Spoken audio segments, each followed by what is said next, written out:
ہم ختم نبوت پر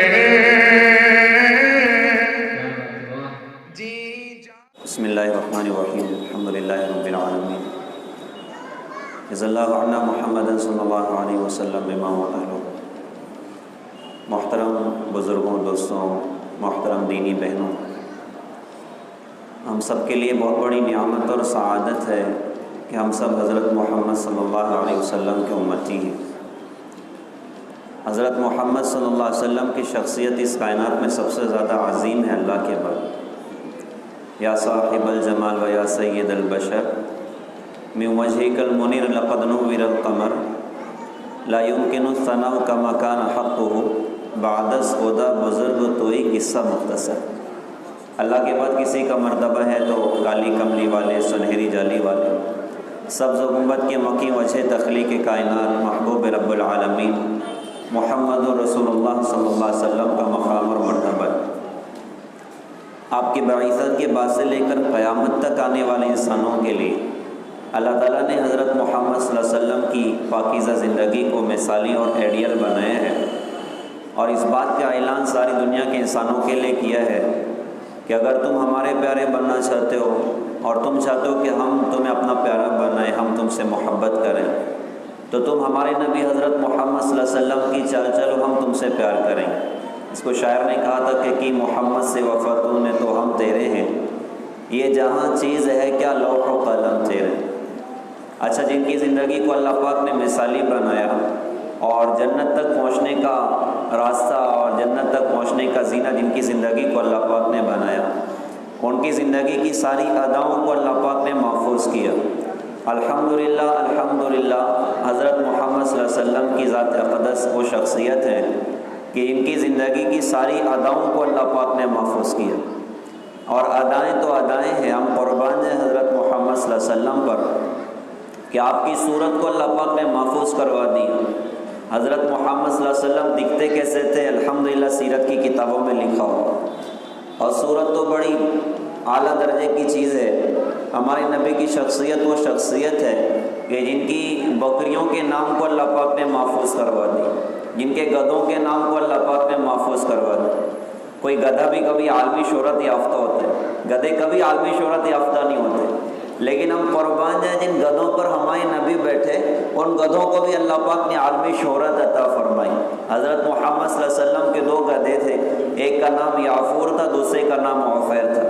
ہمارے نبی کے دو خچر تھے، ان کے نام اللہ پاک نے محفوظ کروا دی، ایک کا نام دلدل اور دوسرے کا نام فضہ۔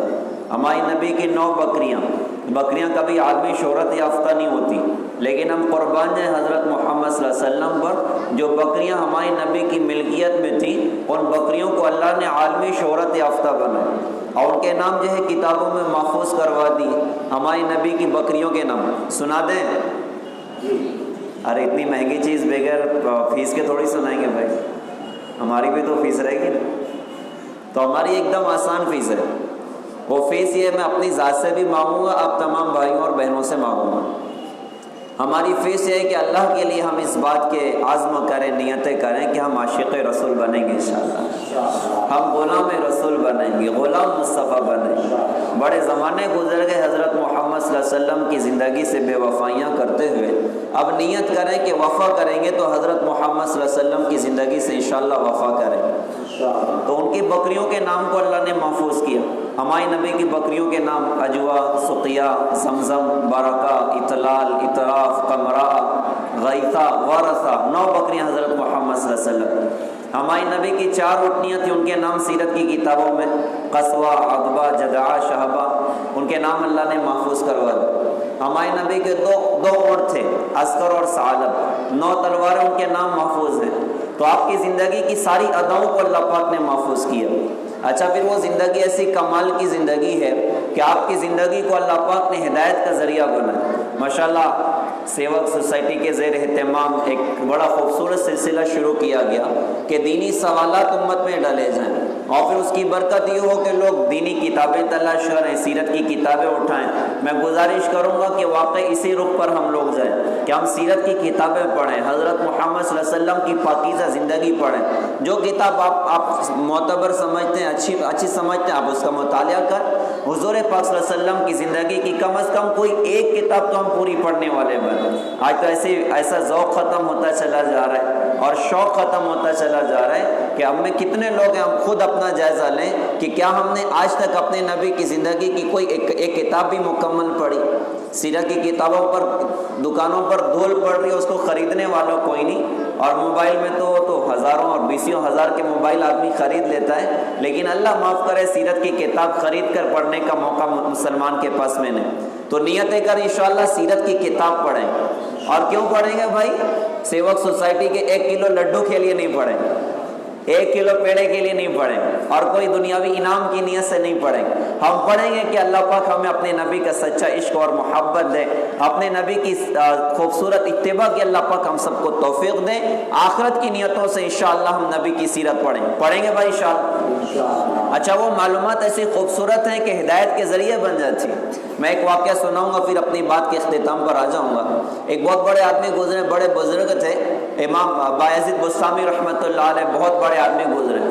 ایسے سوالات ماشاءاللہ ہر زمانے میں دنیا میں ہوتے رہے، اور باطل لوگوں کی طرف سے بھی مسلمانوں سے سوالات کیے جاتے رہے، اور ان سوالات کے جوابات کی برکتوں سے اللہ ان کی ہدایتوں کے فیصلے کر.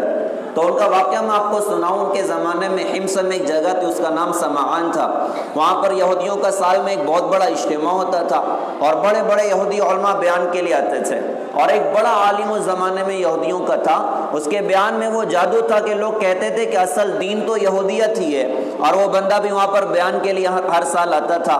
ایک سال اجتماع تھا. اللہ پاک نے بایزید بستامی رحمت اللہ علیہ کے دل میں اس بات کا القاء فرمایا کہ آپ وہاں پر جائیں، ہم تم سے اپنے دین کا کام لینا چاہتے ہیں. اب حضرت بایزید بستامی رحمت اللہ علیہ وہاں پر پہنچ گئے، یہودی عالم کا لباس پہن لیا اور مجمع میں جا کر بیٹھ گئے. سارا یہودیوں کا مجمع ہے اور سارے بڑے بڑے علماء موجود ہیں. وہ بڑا عالم تھا، وہ بیان کرنے کے لیے آئے. جب وہ بیان کرنے آیا تو اس کی زبان ہی نہیں چل رہی تھی. چھوٹے چھوٹے علماء آ گئے کہ حضرت کیا بات، آج آپ بول نہیں پا رہے ہیں، آپ کی زبان بند ہے. وہ کہنے لگا یار میں کیا کروں، میری زبان نہیں چل رہی، گویا کہ تالے لگ گئے. کہا بھائی حضرت ہوا کیا؟ تو اس نے کہا کہ لگتا ہے ہم میں کوئی محمد ہی داخل ہو گیا ہے، لگتا ہے ہمیں کوئی محمد صلی اللہ علیہ وسلم کا غلام داخل ہو گیا ہے. ہم قربان جائیں. جب عشق رسول تھا اور زندگی میں حضرت محمد صلی اللہ علیہ وسلم کی سچی اتباع تھی، تو ایک مسلمان یہودیوں کے مجمع میں بیٹھا، اس مجمع کے یہودی عالم کی زبان پہ تالے لگ گئے. آج کروڑ مسلمان دنیا میں، لیکن سمندر کے جھاگ کی طرح سے بے حیثیت ہوتے چلے جائے. تو کہا بھائی ہمیں کوئی محمد ہی آ گیا. لوگوں نے کہا بھائی اسے کھڑا کرو، قتل ہی کر دیتے ہیں. اس نے کہا نہیں، ایک کام کرتے ہیں، اس سے نہ کچھ سوالات کریں گے. بندے نے جواب دیا تو چھوڑیں گے ورنہ گردن ماریں گے. کہا بھائی ٹھیک ہے، آپ کی جیسی مرضی. تو مجمع بیٹھا ہوا تھا، اس نے اعلان کیا کہ بھائی ہمیں جو محمدی ہو اس کو محمد صلی اللہ علیہ وسلم کا واسطہ کہ وہ کھڑا ہو جائے. تو بایزید بستامی رحمت اللہ علیہ اللہ کا ذکر کرتے ہوئے کھڑے ہو گئے. اب جب کھڑے ہوئے تو اس نے کہا جی آپ سے سوالات کرنے ہیں. آپ نے جواب دیا تو ٹھیک ہے ورنہ گردن مار دی جائے گی. تو حضرت بھی بڑے پکے تھے، کہا بھائی ٹھیک ہے، سوال کے بعد میرا بھی سوال ہوگا. ماشاءاللہ مفتی صاحب تشریف لے کر آ گئے.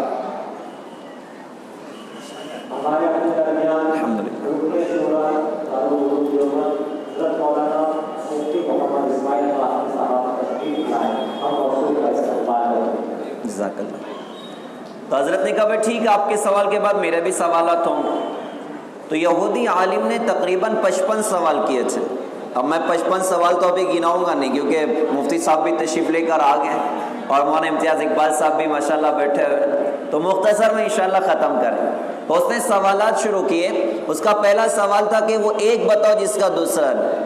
تو حضرت نے جواب دیا کہ بھائی وہ ایک اللہ ہے، اللہ کا دوسرا نہیں. کہا وہ دو بتاؤ جس کا تیسرا نہیں. کہا کہ دن اور رات یہ دو ہیں، اس کا تیسرا نہیں. کہا بھائی وہ تین بتاؤ جس کا چوتھا نہیں. حضرت نے جواب میں فرمایا کہ لوح قلم کرسی یہ تین ہے، اس کا چوتھا نہیں ہے. کہا وہ چار بتاؤ جس کا پانچواں نہیں. تو حضرت نے جواب میں فرمایا کہ اللہ نے 4 کتاب اتاری، 5 نہیں اتاری. کہا وہ 5 بتاؤ جس کا چھٹا نہیں. تو فرمایا کہ اللہ نے اپنے بندوں پر 5 نماز فرض فرمائی، 6 نہیں فرض فرمائی. کہا وہ 6 بتاؤ جس کا 7واں نہیں. تو فرمایا کہ اللہ نے زمین اور آسمان کو 6 ہی دن میں بنایا، 7 میں نہیں بنایا. کہا وہ 7 بتاؤ جس کا 8واں نہیں. تو حضرت نے جواب دیا کہ اللہ نے 7 آسمان بنائے، 8 نہیں بنائے. کہا وہ 8 بتائیں جس کا 9واں نہیں. تو فرمایا کہ قیامت کے دن اللہ کے عرش کو 8 فرشتے اٹھائیں گے، 9 نہیں. کہا وہ 9 بتاؤ جس کا 10واں نہیں. تو حضرت نے جواب میں ارشاد فرمایا کہ صالح علیہ السلام کی قوم میں 9 ہی بڑے بڑے بدمعاش تھے، 10واں نہیں تھا. کہا وہ 10 بتاؤ جس کا 11واں نہیں. تو فرمایا کہ تلک عشرۃ کاملہ، یہ 10 ہے 11 نہیں. کہا کہ وہ 11 بتاؤ جس کا 12واں نہیں. تو حضرت نے جواب میں ارشاد فرمایا کہ یوسف علیہ السلام کے 11 ہی بھائی تھے، 12 نہیں تھے. کہا وہ 12 بتاؤ جس کا 13واں نہیں. تو حضرت نے فرمایا کہ اللہ نے سال میں 12 مہینے بنائے، 13 نہیں بنائے. کہا وہ 13 بتاؤ جس کا 14واں نہیں. تو فرمایا کہ وہ یوسف علیہ السلام کا خواب ہے. انہوں نے خواب دیکھا تھا کہ 11 ستارے اور 1 چاند اور 1 سورج، ان سب نے انہیں سجدہ کیا. یہ ٹوٹل ملا کر 13 بنتے، 14 نہیں بنتے. پھر کہا کہ بتاؤ وہ کون سی قوم ہے جس نے سچ کہا پھر بھی جہنم میں جائے گی. تو فرمایا کہ وہ یہودی اور عیسائی ہیں. یہودی کہتے ہیں عیسائی غلط صحیح بات، اور عیسائی کہتے ہیں کہ یہودی غلط صحیح بات، دونوں صحیح بول کے جہنم میں جائیں. کہ بتاؤ وہ کون سی قوم ہے جس نے جھوٹ کہا پھر بھی جنت میں جائے گی. تو فرمایا کہ وہ یوسف علیہ السلام کے بھائی ہیں. یوسف علیہ السلام کے کپڑے میں جانور کو خون لگایا، بھائی کو کنویں میں پھینکا، اور روتے ہوئے ابا کے پاس آ کے کہا کہ ابا یوسف کو تو بھیڑیا ہی کھا گیا. لیکن بعد میں توبہ اللہ ہوئی، یہ سب جنت میں جائیں. کہ بتاؤ سب سے بہترین دن کون سا؟ فرمایا جمعہ. کہ بتاؤ سب سے بہترین رات کون سی؟ فرمایا شب قدر. کہا کہ بتاؤ سب سے بہترین مہینہ کون سا؟ تو فرمایا رمضان. کہ بتاؤ سب سے بہترین سواری کون سی؟ فرمایا گھوڑا.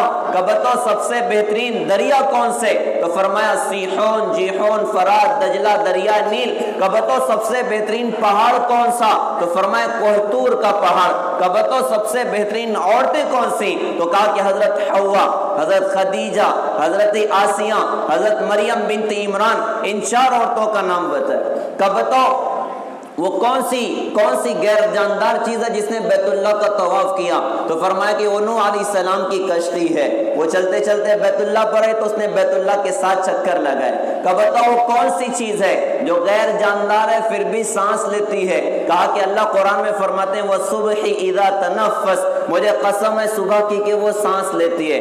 کہ بتاؤ وہ کون سی چیز ہے، وہ کون سا درخت ہے جس میں 12 ٹہنیاں ہیں، ہر ٹہنی پر 30 پتی ہے، ہر پتی پر 5 پھول ہیں، 2 دن میں کھلتے ہیں، 3 رات میں کھلتے ہیں. بڑا ٹف سوال تھا لیکن حضرت نے اتنا آسان کیا. فرمایا کہ وہ درخت سال ہے. 12 ٹہنی سے مراد 12 مہینے ہیں، ہر ٹہنی پر 30 پتی سے مراد 30 دن ہیں، ہر پتی پر 5 پھول سے مراد 5 نماز ہے، 2 دن میں پڑھنی، 3 رات میں پڑھنی. ایسے 55 سوالات اس نے کیے. کہ بتاؤ کون سی چیز ہے جس کو اللہ نے پیدا کیا اور اس کے بارے میں سوال کیا؟ تو کہا کہ وہ موسیٰ علیہ السلام کا ڈنڈا ہے، اللہ ہی نے پیدا کیا.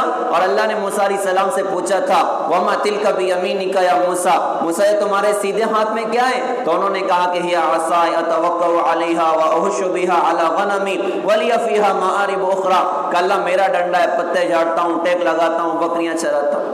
تو ایسے 55 سوالات اس نے کیے. اچھا جب سوالات کا سلسلہ شروع تھا تو سارا مجمع چاہتا تھا کہ یہ محمدی کسی طرح پھنسے اور ہم اس کو نعوذ باللہ ختم کر دیں. حضرت نے 55 سوال کا جواب دے دیا.